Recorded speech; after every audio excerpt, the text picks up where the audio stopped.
Bismillahirrahmanirrahim. Assalamualaikum warahmatullahi wabarakatuh. Alhamdulillahirabbil alamin wassalatu wassalamu ala asrofil anbiya'i wal mursalin sayyidina Muhammadin wa ala alihi washabihi wa qarabatihi wa ila ahlil baiti ajmain amma ba'du. Salam sejahtera bagi kita semua. Puji syukur kehadirat Allah Subhanahu wa taala. Kita dapat berjumpa kembali untuk melanjutkan perkuliahan kita masih dalam mata kuliah magang 2. Kali ini kita akan membahas tentang tata cara atau teknik merumuskan indikator dan tujuan pembelajaran. Baiklah mahasiswa sekalian, khususnya mahasiswa program studi pendidikan bahasa Arab. Kita pertemuan yang lalu sudah membahas tentang model-model dan pendekatan daripada pembelajaran bahasa Arab. Ini memang merupakan rangkaian untuk dalam mata kuliah magang 2 ini, khususnya tentang menyusun rencana pelaksanaan pembelajaran dan juga bagaimana melakukan observasi terkait pelaksanaannya secara praktis di sekolah, terusnya dalam mata pelajaran bahasa Arab. Maka proses yang selanjutnya yang akan kita coba ulas satu persatu. Yang pertama kita akan memulainya setelah kita sudah membahas tentang kurikulum 2013, kemudian ke model-modelnya. Nah, pada dasarnya di mata kuliah magang 2 ini merupakan akumulasi ataupun secara teoritis sudah dibahas di perkuliahan-perkuliahan sebelumnya, seperti pengembangan kurikulum, pengembangan bahan ajar, kemudian media pembelajaran, metode dan strategi pembelajaran bahasa Arab, dan mata kuliah terkait. Nah, di mata kuliah magang 2 ini lebih banyak ke praksisnya. Kita memulai menyusun menyusun RPP, kemudian kita coba melakukan observasi terkait pelaksanaan RPP pendidikan bahasa Arab yang ada di sekolah-sekolah. Nah, kita akan memulainya pada kesempatan kali ini dengan merumuskan indikator dan tujuan pembelajaran. Dalam merumuskan tujuan pembelajaran ini harus menggunakan kalimat yang jelas, kalimat yang pasti, dan dapat diukur.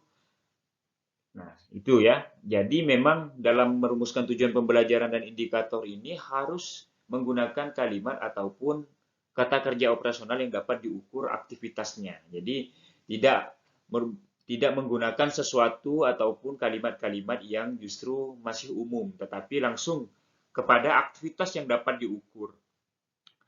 Nah, yang dimaksud jelas dalam tujuan pembelajaran ini, kalimat yang jelas adalah itu baik akan diungkapkan secara tertulis dan diinformasikan nantinya. Tujuan pembelajaran ini gunanya adalah untuk diinformasikan kepada siswa, sehingga siswa dan juga kita sebagai pengajar itu memiliki pengertian yang sama tentang apa yang tercantum dalam tujuan pembelajaran, sehingga aktivitas yang kita laksanakan itu nanti memiliki kesamaan apa artinya tujuan yang akan kita lakukan selama proses pembelajaran dan berlangsung hingga sampai kepada tujuan akhir yang ingin kita capai. Nah, tujuan pembelajaran ini dirumuskan dalam bentuk kata kerja yang dapat dilihat oleh mata, artinya observable, artinya jelas aktivitasnya itu terlihat gitu. Nah, jadi ketika misalnya tujuan mempraktikkan, mempraktikkan berarti harus jelas aktivitasnya adalah mendemonstrasikan ataupun mempraktikkan sesuatu. Nah, itu maksudnya. Nah, perumusan tujuan pembelajaran ini yang dapat diukur ini berarti bahwa tingkat pencapaian siswa dalam perilaku yang ada dalam tujuan pembelajaran ini nantinya itu dapat diukur dengan tes atau alat ukur yang memadai. Artinya nanti aktivitas pembelajarannya ini dapat diukur melalui alat evaluasi atau alat ukur pembelajaran. Nah, itu nanti kita akan sampai kepada itu. Kita masuk dulu. Artinya tujuan pembelajaran ini merupakan dasar untuk penyusunan alat tes ataupun alat evaluasi yang dilakukan oleh guru. Nah, banyak sekali apa artinya beberapa kelemahan-kelemahan atau kekurangan yang selama ini terjadi di beberapa guru ya, beberapa guru, tidak semuanya, beberapa kasus terjadi kekeliruan dalam penyusunan tujuan pembelajaran. Yang pertama itu beberapa guru itu menulis tujuan pembelajaran ini, ya, tujuan instruksional ini berdasarkan daftar isi yang ada pada buku.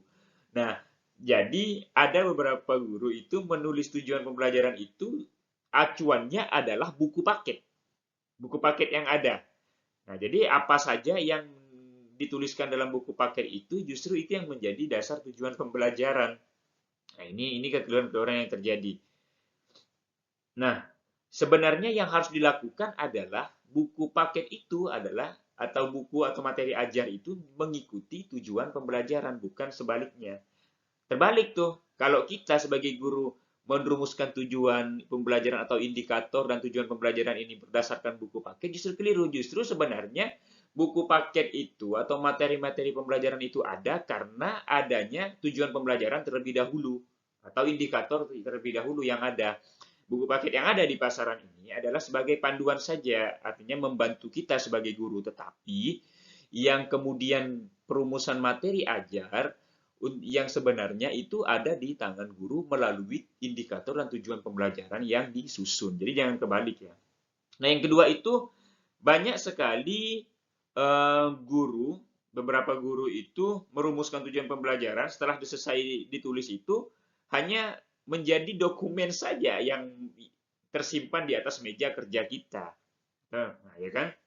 Nah, itu tidak memberikan dampak sekali terhadap proses pembelajaran. Tetap saja pembelajaran itu menggunakan pola-pola yang konvensional. Tidak ada perubahan sama sekali. Artinya rumusan tujuan pembelajaran yang sudah disusun itu hanya ya menjadi dokumen-dokumen yang tergeletak begitu saja dalam bentuk RPP di atas meja kita. Nah, ini tidak ada memberikan dampak. Seharusnya kan ketika perumusan tujuan pembelajaran dan indikator ini harus memberikan dampak yang signifikan, dampak perubahan terhadap pembelajaran yang berlangsung. Perumusan tujuan pembelajaran itu idealnya adalah merupakan tujuan pembelajaran yang kita rumuskan itu merupakan atau indikator merupakan gambaran untuk menentukan komponen-komponen yang lain dalam pembelajaran, misalnya komponen media pembelajaran, komponen bahan ajar, kemudian strategi pembelajaran, termasuklah tadi alat evaluasi. Seharusnya adalah ketika merumuskan indikator dan tujuan pembelajaran itu memberikan dampak dalam komponen tersebut. Kegiatan ini harus dalam merumuskan tujuan pembelajaran ataupun indikator ini kita harus memperhatikan misalnya identifikasi perilaku dan karakteristik siswa, kemudian perumusan tujuan instruksionalnya, penulisan tesnya, kemudian penentuan strategi dan pengembangan bahan ajarnya itu. Nah, artinya bila bahan-bahan ajarnya itu tentu buku ajar yang ada itu sebagai panduan, salah satu panduan, tetapi guru ketika merumuskan tujuan pembelajaran sesuai dengan kebutuhan siswa, maka bisa menggunakan referensi yang lain sesuai dengan kebutuhan. Nah, jadi bukan berarti buku ajar itu satu-satunya alat untuk kita dalam mengajar, itu tidak demikian. Banyak sumber-sumber lain yang bisa kita gunakan. Nah, 3 pertanyaan yang harus kita ajukan ketika kita mulai akan merumuskan indikator dan tujuan pembelajaran ataupun dalam merumuskan tujuan instruksional khusus ini. Nah, yang pertanyaan pertama ini adalah seberapa jauh pengajar kita sebagai pengajar melihat kedudukan tujuan pembelajaran ini sebagai dasar dalam menetapkan komponen-komponen lain dalam sistem pembelajaran. Komponen-komponen lain tadi yang saya bilang, strategi, media, dan lain sebagainya. Kemudian pertanyaan selanjutnya yang harus kita ajukan sebagai diri kita adalah seberapa jauh kita sebagai pengajar ini menerapkan prosedur pengembangan ini, pengembangan instruksional atau pengembangan pembelajaran dalam mempersiapkan kegiatan pembelajaran. Nah, sejauh mana prosedur itu telah kita jalankan dengan baik. Kemudian yang ketiga adalah seberapa jauh kita sebagai pengajar telah menggunakan desain instruksional ini. Nah, yang telah disusun ini dalam kegiatan yang dilakukan kita dalam kegiatan pembelajaran sehari-hari ketika mengajar. Nah, apakah selama ini ketika kita menyusun tujuan pembelajaran ini, apakah benar-benar dipraktikkan, apakah hanya menjadi dokumen? Nah, 3 pertanyaan mendasar ini yang perlu kita pikirkan, yang perlu kita laksanakan, kita ketika akan menyusun indikator dan tujuan pembelajaran, sehingga apa yang kita lakukan, apa yang kita susun, itu benar-benar memberikan dampak terhadap pembelajaran. Nah, beberapa usaha dalam melakukan inovasi dalam tujuan pembelajaran ini adalah yang pertama, kita memerlukan keterampilan teknis tentang penerapan proses pengembangan pembelajaran ini secara cermat, teliti, dan sistematis. Nah, Dan yang kedua adalah persuasi, motivasi, supervisi, serta monitoring terhadap praktik penggunaan keterampilan teknis ini dalam kegiatan pembelajaran di kelas sehari-hari. Nah, ini juga harus menjadi pertimbangan dan harus diperhatikan, ya. Nah, pengembangan tujuan pembelajaran ini merupakan dasar dan pedoman bagi seluruh proses pengembangan pembelajaran selanjutnya. Jadi, hal pertama yang perlu kita susun dengan baik ini adalah indikator dan tujuan pembelajaran. Karena ini adalah merupakan nyawanya dari proses-proses pembelajaran selanjutnya. Ketika kita mau merumuskan strategi, ketika kita mau merumuskan evaluasi, ketika mau merumuskan media pembelajaran, nah, tujuan pembelajaran ini menjadi tolok ukur daripada proses pengembangan pembelajaran yang lainnya nanti, ya. Ya, ini sebagai titik permulaan, kira-kira demikian secara sederhana kita bisa katakan. Nah, tujuan pembelajaran ini juga merupakan satu-satunya dasar dalam merumuskan kisi-kisi dalam instrumen tes pembelajaran. Artinya tes nanti itu kan untuk mengukur aktivitas siswa. Nah, kalaulah tujuan pembelajaran itu adalah sebagai artinya kemampuan akhir yang ingin dicapai, nah nanti ini tujuan akhir yang ingin dicapai ini apakah sudah tercapai itu menggunakan tentunya alat tes atau instrumen tes ini. Nah, kemudian dengan kata lain nanti isi pembelajaran yang akan diajarkan sesuai dengan apa yang ingin dicapai, termasuk isi pembelajaran nanti menyesuaikan apa yang ingin dicapai. Kemudian sebagian pengajar ini banyak sekali melakukan suatu hal yang keliru kadang-kadang. Beberapa guru karena memutarbalikkan prinsip pembelajaran itu terbolak-balik. Misalnya gini, yaitu tadi yang saya bilang di awal, tujuan pembelajaran itu berdasarkan isi buku ajar di dalam daftar isi yang udah ada. Nah, ini kurang tepat. Kemudian selanjutnya demikian pula dalam mengembangkan metode, dalam mengembangkan media pembelajaran dan mengembangkan alat tes ini hanya melihat buku paket yang ada. Padahal kan buku paket itu sebagai salah satu alat, ya. Alat untuk membantu guru, bukannya sebagai acuan utama dalam menyusun segala hal yang berkaitan dengan pembelajaran. Nah, kemudian kita akan masuk pada bagaimana cara merumuskan tujuan pembelajaran atau merumuskan tujuan instruksional ini. Nah, kita akan menggunakan rumus yang kita kenal, mungkin mahasiswa sekalian, kita akan hanya mengulang sedikit, menggunakan unsur ataupun rumus yang disebut dengan ABCD. Apa itu ABCD? Yaitu audiens, yang pertama peserta didik, dalam merumuskan tujuan pembelajaran ini harus ada komponen yang disebut dengan audiens atau peserta didik. Kemudian yang kedua, B-nya itu behavior, artinya perilaku yang diinginkan setelah proses belajar berlangsung. Kemudian C-nya itu condition, kondisi yang dijadikan syarat atau alat yang digunakan pada saat peserta didik diuji kinerja belajarnya. Kemudian yang D-nya adalah degree, yaitu derajat atau tingkat keberhasilan yang ditargetkan, yang harus dicapai peserta didik dalam mempertunjukkan perilaku hasil belajar. Nah, ini kita ambil contoh misalnya dalam rumusan tujuan pembelajaran, salah satunya adalah misalnya seperti ini. Nah, contohnya, melalui kegiatan mengarang terbimbing, peserta didik mampu menuliskan secara sederhana tentang perkenalan identitas diri dengan baik dan benar. Nah, C-nya itu, walaupun ya dalam penyusunan rumusan tujuan pembelajaran ini tidak persis ABCD, tetapi CABD justru.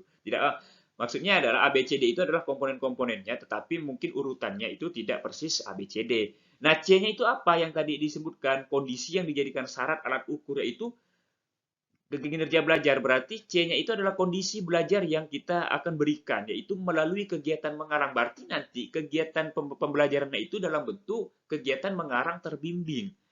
Nah, kemudian peserta didik. Peserta didiknya itu adalah A. Dia sebagai audiens. Nah, mampu menuliskan secara sederhana tentang perkenalan identitas diri atau ta'aruf dalam bahasa Arabnya itu adalah termasuk behavior. Artinya bentuk kemampuan yang perilaku yang diinginkan setelah proses pembelajaran itu, setelah pembelajaran ini dilaksanakan adalah kemampuan yang diharapkan adalah menulis. menuliskan secara sederhana tentang perkenalan diri. Artinya kemampuan yang diinginkan setelah proses pembelajaran ini berlangsung adalah kemampuan menulis. Nah, artinya untuk menuju kepada kemampuan menulis itu, maka kegiatan yang kita berikan adalah kegiatan yang memungkinkan dia melakukan aktivitas menulis. Yaitu apa? Yang salah satunya yang bisa saya deskripsikan di sini, saya berikan contoh, artinya kegiatan mengarang. Nah, ketika orang mengarang, maka ada aktivitas menulis di situ kan. Nah, jadi demikian. Nah, itu harus sesuai nih. Nah, kondisinya yang kita lakukan nanti adalah kegiatan mengarang terbimbing, kemudian audiensnya adalah peserta didik. Nanti kemampuan akhir yang kita harapkan adalah mereka mampu menuliskan secara sederhana tentang identitas dirinya. Ini. Nah, degree di D-nya ini dengan baik dan benar. Kenapa menggunakan diksi dengan baik dan benar kalimatnya, kata-katanya? Artinya ini harus artinya tolok ukur daripada kemampuannya harus ada jelas. Ya kan? Kadang-kadang kita melihat tuh misalnya memiliki kemampuan minimal 80% atau minimal 90%. Tapi dalam konteks rumusan ini karena materinya adalah bentuknya adalah kemampuan menulis, maka menggunakan diksi dengan baik dan benar. Bisa saja dengan baik saja, tidak mesti benar kan? Belum tentu juga mereka menulis dengan benar, tapi paling tidak dia mampu menulis dengan baik dulu. Soal benar kan itu adalah soal proses nantinya selanjutnya. Nah, ini adalah ukuran. Ukurannya apa dengan baik? Ukuran baik itu apa? Tentu nanti kita sebagai guru bahasa Arab memiliki standar sendiri ketika melihat baik ataupun benar ini. Apakah baik itu dari sisi mufrodatnya, baik dari sisi penyusunan kata-katanya, kaidah-kaidah bahasa Arabnya, atau baik dari sisi bentuk tulisannya dan lain sebagainya. Nah, itu tentu itu akan kita buatkan instrumen tesnya sebagai dasar nanti. Yang disebut baik dan benar itu apa? Tentu nanti ada instrumen-instrumen ataupun alat ukurnya yang jelas. Nah, ini penting ya. Jadi contohnya ini teori rumus ABCD ini melalui kegiatan mengarang terbimbing peserta didik mampu menuliskan secara sederhana tentang perkenalan identitas diri dengan baik dan benar. Nah, ini adalah komponen-komponennya. Yang pertama adalah ada bentuk kegiatan apa yang kita berikan, kemudian ada peserta didiknya. Peserta didiknya tentu nanti kita sesuaikan. Kalau dia anak SMA, ya disesuaikan dengan kemampuannya. Kalau dia SMP, sesuaikan dengan kemampuannya juga. Bisa jadi kalau anak TK atau SMP belum tentu kita minta untuk menulis atau mengarang ini. Nah, ya, mengarang tentang perkenalan diri sendiri kan belum mampu, maka disesuaikan dengan umur dan tingkat kemampuan analisis daripada kebutuhan dan juga kemampuan tingkat perkembangannya. Nah, ini salah satu contoh dalam merumuskan tujuan pembelajaran secara praktis. Dan kita coba akan masuk lagi kepada coba merumuskan contoh-contoh lain. Saat merumuskan tujuan pembelajaran, indikator dan tujuan pembelajaran, maka kita akan memulainya dengan mengidentifikasi terlebih dahulu kompetensi inti. Nah, kita ambil contoh misalnya di pelajaran bahasa Arab kelas 7. Kita akan coba mengambil kompetensi intinya sekarang yang berlaku khusus pembelajaran bahasa Arab, terutama di madrasah itu menggunakan Peraturan Menteri Agama nomor 183 tahun 2019 tentang kurikulum pendidikan agama Islam dan bahasa Arab. Nah, berikut kita akan coba identifikasi dulu kompetensi intinya. Nah, ini adalah kompetensi intinya. Pertama, ada 4 kompetensi inti yang dari aspek sosialnya, aspek afektifnya, yaitu sikapnya, sikap spiritual dan juga sikap sosial, dan juga selanjutnya adalah pengetahuan, dan yang terakhir adalah dalam bentuk keterampilan. Nah, ini adalah kompetensi inti kita bisa ambil dari Peraturan Menteri Agama nomor 183 tahun 2019 tentang kurikulum pendidikan agama Islam dan pendidikan bahasa Arab. Nah, itu silakan saja diambil dari Peraturan Menteri Agama tersebut. Untuk mahasiswa sekalian di pendidikan bahasa Arab YAI Pontianak, kemarin di mata kuliah saya sudah saya berikan PMA tersebut, silahkan diidentifikasi. Ini saya hanya ngambil contoh nanti ketika mahasiswa sekalian dalam merumuskan tujuan pembelajaran, apa yang harus dilakukan terlebih dahulu ini harus sudah diketahui. Nah, ini kompetensi inti kita tidak membuat sendiri, tetapi sudah tercantum dalam peraturan yang dilakukan oleh pemerintah. Demikian juga dengan kompetensi dasarnya pun sudah tercantum di dalam PMA tersebut. Nah, kemudian kita identifikasi, misalnya kita ambil salah satu contoh ya. Nah, ini kompetensi dasarnya yang pertama, menerima bahwa kemampuan berbahasa merupakan anugerah Allah Subhanahu wa taala. Kemudian yang kedua, titik satu, menjalankan perilaku peduli dalam komunikasi dengan lingkungan sosial dan alam dalam jangkauan pergaulan dan keberadaannya. Nah, ini semuanya ada tercantum dalam peraturan Menteri Agama tersebut. Kemudian yang ketiga, memahami fungsi sosial dan lain sebagainya. Nah, ini kita ambil ya, karena kita mau ambil yang di 3.1. Ini fungsi sosial, struktur teks dan unsur kebahasaan, bunyi, kata, makna, dan gramatikal dari teks sederhana berkaitan dengan tema atau aruf yang melibatkan tindak tutur memperkenalkan diri orang dan orang lain, menanyakan asal negara atau daerah, dan menggunakan kata tanya, hal, atau ainamin. Nah, ini kita ambil di yang pelajaran ya di kelas 7 di semester pertama, di semester ganjil untuk tema yang pertama. Nah, ini kodenya adalah ya ini 1.1, 2.1 di kompetensi dasarnya dan juga 3.1. Dan untuk kompetensi keterampilannya ini di 4.1. Nah, ini yang pertama itu adalah aspek spiritual 1.1, yang 2.1 itu adalah aspek sosial ya, aspek sosialnya. Kemudian yang 3.1 adalah aspek pengetahuan. Nah, yang ke 4.1 ini adalah aspek keterampilan. Jadi ada empat dalam kurikulum 2013 ini, 4 komponen itu. Nah, ini adalah salah satu contoh ya, salah satu contoh kita ambil. Artinya kita pahami di dalam kompetensi dasar ini kata kuncinya adalah dia tentang at-ta'aruf atau perkenalan diri. Nah, perkenalan diri. Nah, itu maka nanti dalam penyusunan indikatornya juga harus berdasarkan daripada kompetensi dasar yang sudah kita identifikasi ini. Nah, kompetensi dasar ini mintanya adalah kita fokus ke yang 3.1 dan 4.1 saja ya, karena ini yang biasa bisa diukur kegiatan aktivitasnya, bisa terukur secara langsung di dalam kelas. Kalau yang 1.1 dan 2.1 belum bisa, kadang-kadang belum bisa secara langsung diamati dalam kelas. Tapi kalau yang 3.1 dan 4.1 bisa langsung diamati di dalam kelas secara langsung. Tapi bukan berarti 1.1 dan 2.1 tidak, tetapi relatif agak ini ada berproses ya. Artinya ketika 3.1 dan 3.4.1-nya bisa terpenuhi, diharapkan 2.1 dan 1.1-nya juga bisa terpenuhi.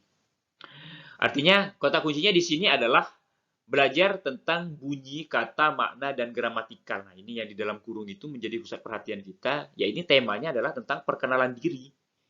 Nah, perkenalan diri atau memperkenalkan orang lain. Nah, itu kata kuncinya. Yang di atas adalah bentuk pengetahuan, yang 3.1, yang 4.2 adalah bentuk praktek daripada pengetahuan tersebut. Sama. Nah, kita coba merumuskan indikatornya kemudian. Nah, indikatornya itu satu misalnya, nah 3.1, satu artinya satu dari kompetensi dasar 3.1 itu kita bisa membuat indikatornya itu bisa 3, bisa 4. Nah, tergantung kreativitas guru dalam melihat kedalaman daripada kompetensi dasar yang diinginkan. Nah, kita ambil misalnya dari 3.1 itu, satu kita bisa karena tadi mintanya adalah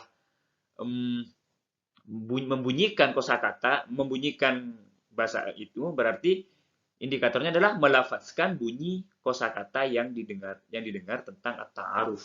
Karena itu kan tadi permintaan dari kompetensi dasarnya adalah membunyikan, bunyi. Artinya kalau bunyi itu ya harus diungkapkan, dilafazkan tentang at-ta'aruf. Kemudian yang kedua bisa kita rumuskan misalnya menjelaskan makna setelah mampu melafazkan bunyi, maka kemudian tadi permintaan dari kompetensi dasar di 3.1 adalah yang kedua adalah memahami maknanya kan, memahami maknanya ya. Tetap. Nah, kemudian dalam bentuk indikatornya kegiatannya adalah menjelaskan. Orang disebut memahami makna ketika dia mampu menjelaskan kata yang berhubungan dengan topik at-ta'aruf itu. Nah, artinya kalau tadi permintaannya adalah memahami, yang disebut memahami itu harus jelas aktivitas orang memahami, berarti kalau ketika dia terkait dengan bunyi, mampu melafazkan. Terdengar lafaz yang diucapkan. Kemudian ketika memahami makna, berarti dia harus mampu menjelaskan makna itu. Makna dari sebuah kata-kata ataupun kosakatanya. Nah, yang ketiga, saya coba rumuskan indikatornya adalah menyebutkan struktur kalimat yang berkaitan dengan topik. Karena ini kelas 7, Artinya baru menyebutkan struktur kalimat. Struktur kalimat ini ya nanti dalam bahasa Arabnya termasuklah kaidah-kaidahnya nanti ya, struktur kalimat. Tapi karena ini masih kelas 7, kita targetnya baru menyebutkan dulu, belum sampai kepada menganalisis dan lain sebagainya, baru menyebutkan. Nah, ini termasuk dalam kaidah-kaidah bahasa Arabnya, termasuk dalam kaidah apa. Nah, ini salah satu contoh dari satu kompetensi dasar bisa menjadi 3 indikator, bisa jadi menjadi 4, bisa menjadi 5, bisa hanya 2, mungkin hanya 1, bisa jadi 7. Yang jelas artinya dilihat, kita analisis dari kedalaman materi ataupun kedalaman penyusunan indikator yang dimaksud di dalam kompetensi dasar itu, sehingga muncullah indikator-indikator ini. Tergantung keluasannya ya. Tadi kan banyak, dia dalam kompetensi dasar itu meminta ada bunyi, ada makna, dan juga ada gramatikal. Maka dari 3 ini saya rasa sudah mewakili indikator pembelajaran yang bisa kita masukkan. Kemudian selanjutnya adalah baru setelah indikator kita rumuskan tujuan pembelajaran. Nah, kita ambil dari indikator ini, kita detilkan lagi dalam bentuk tujuan pembelajaran. Tadi sudah kita pelajari di awal tentang menggunakan rumus ABCD itu. Nah, jadi berdasarkan indikator yang ada, maka kita bisa rumuskan misalnya yang pertama melalui reading aloud. Nah, reading aloud ini membaca dengan suara nyaring, nanti tahapan-tahapannya ada, akan kita dapatkan. Kita akan kembangkan lagi dalam nanti pembahasan tentang merumuskan strategi.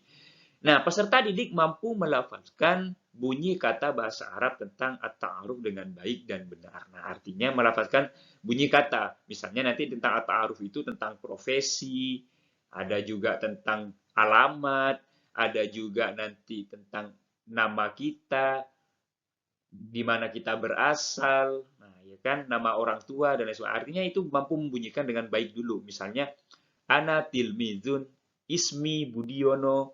Nah, itu kan harus jelas tuh, harus mereka bisa mampu menyebutkan dengan benar.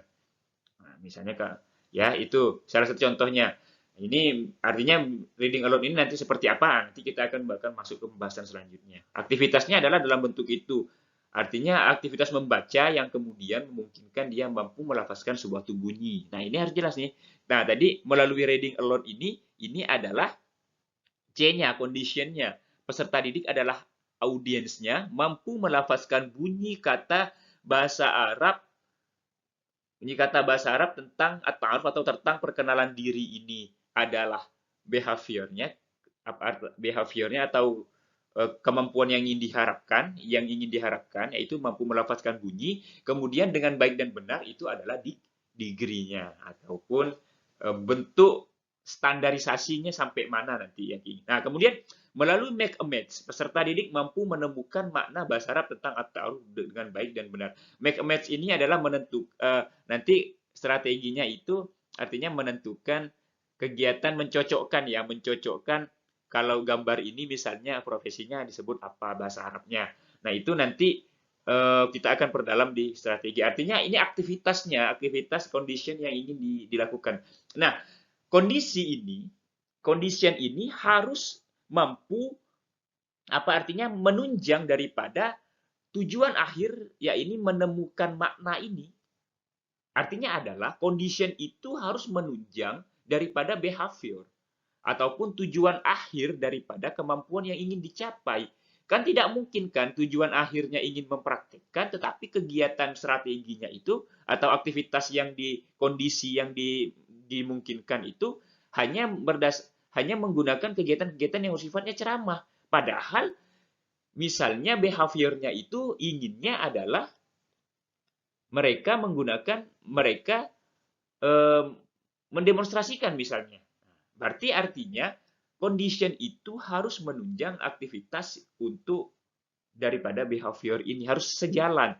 Kalau keinginannya adalah menemukan makna, maka aktivitas yang kita lakukan adalah yang memungkinkan dia untuk menemukan suatu makna. Nah, strateginya salah satunya ya, melalui make a match. Nah, make a match ini seperti apa? Nanti kita akan coba sampaikan di pertemuan selanjutnya. Nah, ini rumusan tujuan pembelajaran ini kita akan berjenjang nih, akan terus nanti masuk kepada tema selanjutnya kita tentang merumuskan media, tentang merumuskan strategi. Nah, ini akan selalu berkesinambungan ya untuk pertemuan-pertemuan selanjutnya. Kemudian melalui Thariqah An-Nasakh, peserta didik mampu menyebutkan struktur kalimat tentang at-ta'aruf sesuai kaidah bahasa Arab yang baik dan benar. Nah, artinya ini ya, yang 3.1 itu 3.1.1 itu tujuan pembelajarannya itu yang di tujuan pembelajaran yang melalui reading aloud. Kemudian yang kegiatan menjelaskan makna itu saya lakukan dalam tujuan pembelajarannya adalah melalui make a match. Kemudian menyebutkan struktur kalimat, menyebutkan itu, makanya kemudian menggunakan apa namanya strategi atau aktivitas belajar yang Thariqah An-Nasakh itu adalah mengumpulkan kalimat, mengumpulkan kata-kata yang terdapat kaidah-kaidah bahasa Arabnya. Nah, ini nih nanti itu yang disebut dengan Thariqah An-Nasakh itu. Artinya aktivitasnya mengumpulkan kalimat, mengumpulkan kata-kata yang nanti dinilai ini kata-kata atau kalimat ini termasuk dalam kaidah-kaidah bahasa Arabnya apa. Nah, itu nanti tentu kita akan berdalam. Nah, ini artinya tadi dari indikator kemudian tujuan pembelajarannya itu ada conditionnya ini. Kalau indikator hanya menyebutkan artinya kemampuannya apa yang diinginkan, melafazkan, menjelaskan, kemudian menyebutkan. Nah, tujuan pembelajarannya itu bentuk realnya, tekniknya nanti yang ingin. Nah, seperti yang pertemuan selanjutnya yang lalu kan sudah saya sampaikan. Nah, metode yang digunakan, kemudian tekniknya ini, nah ini tekniknya. Tujuan pembelajaran yang ingin dicapai itu ada teknik untuk untuk mencapai daripada indikator ini ada teknik-tekniknya melalui tujuan pembelajaran. Nanti akan lebih detail lagi melalui strategi pembelajaran itu akan kita rumuskan. Nanti akhirnya semuanya ini akan menjadi RPP yang utuh. Nah, tadi ini yang 3.1. Sekarang kita masuk yang 4.1. Nah, 4.1 itu tadi indikatornya kemudian kita karena tadi dia meminta adalah kegiatannya adalah mendemonstrasikan, maka kemudian kita pertama sebelum mereka mampu mendemonstrasikan, kita harus meminta siswa itu memiliki kemampuan menulis dulu. Nah, menulis dialog sederhana, artinya menuliskan dialog sederhana. Kemudian setelah mampu menulis dialog sederhana, mencontoh ya, menuliskan itu mencontoh dulu. Kemudian mereka mampu menyusun sendiri kalimatnya, artinya menyusun sendiri dialognya, dialog untuk memperkenalkan dirinya. Nah, artinya dia harus memiliki kemampuan menyusun dialog yang sederhana tentunya, karena ini kelas 7 yang misalnya standar tentang nama, alamat, nama orang tua, kemudian hobinya mungkin, nah seperti itu ya dialog sederhana. Tapi dia menyusun sendiri. Nah kemudian yang selanjutnya indikator yang ketiga dari kompetensi dasar keempat tadi itu adalah baru mendemonstrasikan dialog sederhana tentang at-ta'aruf. Nah, pertama dari menuliskan, menyusun, dan mendemonstrasikan ini indikatornya, baru kita susun tujuan pembelajarannya. Tujuan pembelajarannya itu yang pertama bisa untuk yang 4.1.1 itu melalui kegiatan mengarang terbimbing. Nah, artinya mengarang tetapi melalui pembimbingan. Kalau dalam bahasa Arabnya itu al-insya al-muwajjah. Nih, peserta didik mampu menuliskan dialog sederhana tentang perkenalan identitas diri. Artinya nanti untuk mencapai indikator yang pertama ini, yang 4.1.1 ini, melalui kegiatan mengarang terbimbing. C-nya itu conditionnya adalah mengarang terbimbing. Mengarang terbimbing seperti apa? Nanti tentu ada tahapannya, artinya mengarang tetapi temanya, tata caranya itu dibimbing oleh guru-guru yang menentukan. Nah, kemudian menyusun dialog. Nah, kalau menyusun dialog enaknya seperti apa? Menyusun dialog itu malahkah kegiatannya adalah mengarang bebas atau al-insya al-hur. Karena ini diberikan kebebasan kepada dia kepada siswa untuk mengarang. Maka kegiatan yang memungkinkan itu adalah menggunakan strategi ataupun metode al-insya al-hur atau mengarang bebas. Nah, jadi sinkron kan antara indikator dan tujuan pembelajaran.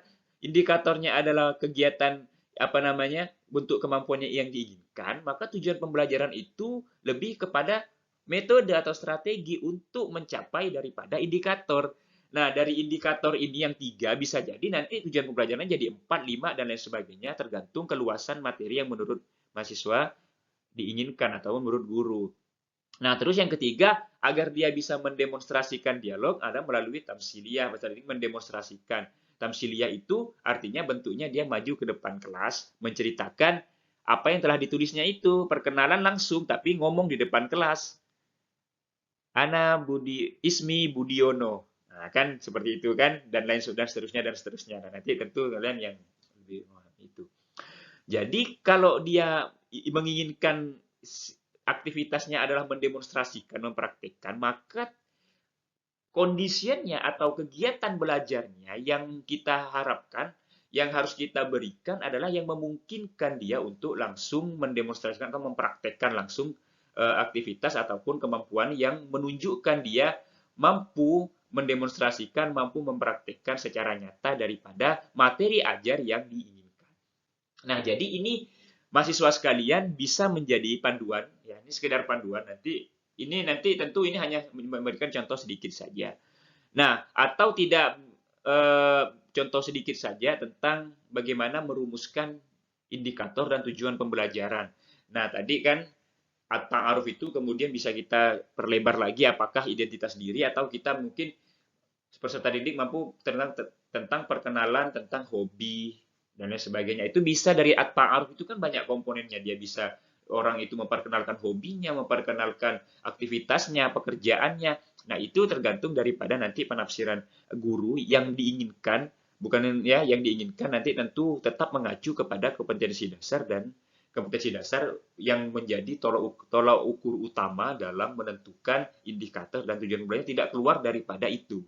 Nah, kalaupun mau dikembangkan itu kecuali kalau ketika kita menganggap bahwa siswa yang ingin kita ajar, yang belajar ini kita anggap sudah mampu memenuhi indikator tersebut atau memenuhi dari kompetensi dasar yang disusun ternyata siswa sudah mampu, maka kita lakukan pengembangan-pengembangan yang lebih luas daripada kompetensi dasar itu juga boleh ketika kita menganggap bahwa atau kita menilai siswa itu sudah memiliki kemampuan di luar daripada kompetensi dasar yang diinginkan. Nah, semoga penjelasan saya ini dapat dipahami oleh mahasiswa sekalian, khususnya dan juga para penonton di channel YouTube ini. Tentunya masih banyak kekurangan dari apa yang saya sampaikan.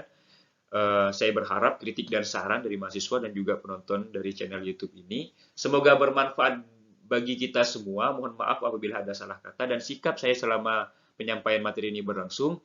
Saya akhiri, wallahul muwafiq ila aqwamit thoriq. Wassalamualaikum warahmatullahi wabarakatuh. Sampai berjumpa di pertemuan selanjutnya.